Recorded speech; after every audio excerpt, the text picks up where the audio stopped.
Здравей! Чудиш ли се какво се случва зад кулисите на Топ Мобилити? Ако отговорът е да, остани до края на това видео, за да разбереш.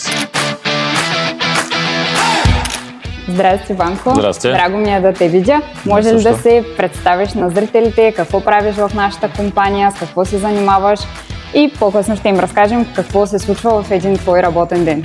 Здрасти, аз съм Ванката. Правиме колелата да вървят и да спират генерално. Грижа се за тях, те са моите пациенти горе-долу. Да кажем, наричаме ги пациенти. Да, защото колегата обикаля в града, колелата, които са карани, той ги събира, както виж тук при мен идват. Аз ги проверявам, а проблемите, които има, ги отстраняваме. Проверяват с спирачки, кормило, да няма някакви разхлабени болтове, каплите да са стегнати. Общо взето да са безопасни за каране. Това е моята задача през деня. Кои са най-честите проблеми, които...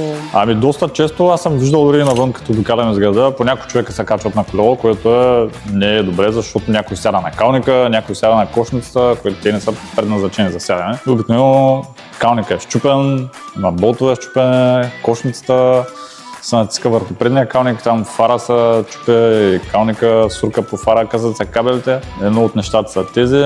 Много важно ето сега да съобщим, не се возете по двама или повече хора на колелата.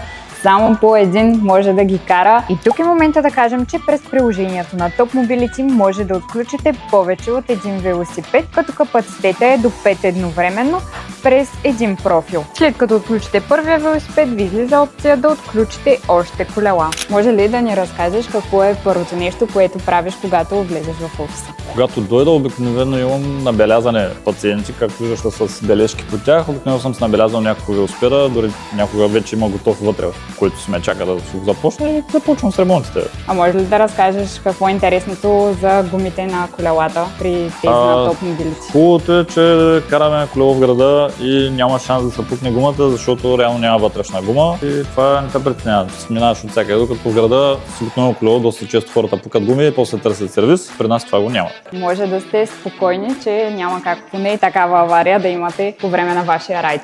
А какъв съвет би дал към зрителите, който могат те да използват дори с техните лични велосипеди?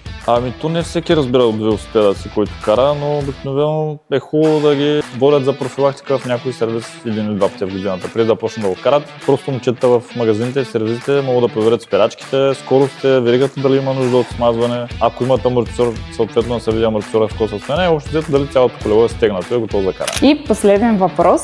Какво се случва след като свършите вашия процес тук в офиса, след като са отстранени проблемите по велосипедите, как продължава вашия ден? Когато са готови велосипедите, обикновено са наредени там, гледат към пътя, идва колега, отварям ги на ремаркето и с колата ги изкараме навън, готови за каране. Съответно прибираме следващите, които са за ремонт. Проверяваме някой друго през това време, дали е пропуснато, защото докато някой от колегите проверява колелата и описва проблем, съответно някъде друга се кара друго колело и тогава може да не е проверено.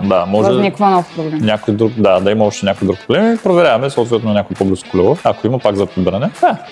Така минава един ден с служителите на Top Mobility. Ако искаш да гледаш повече такива видеа, ни последвай!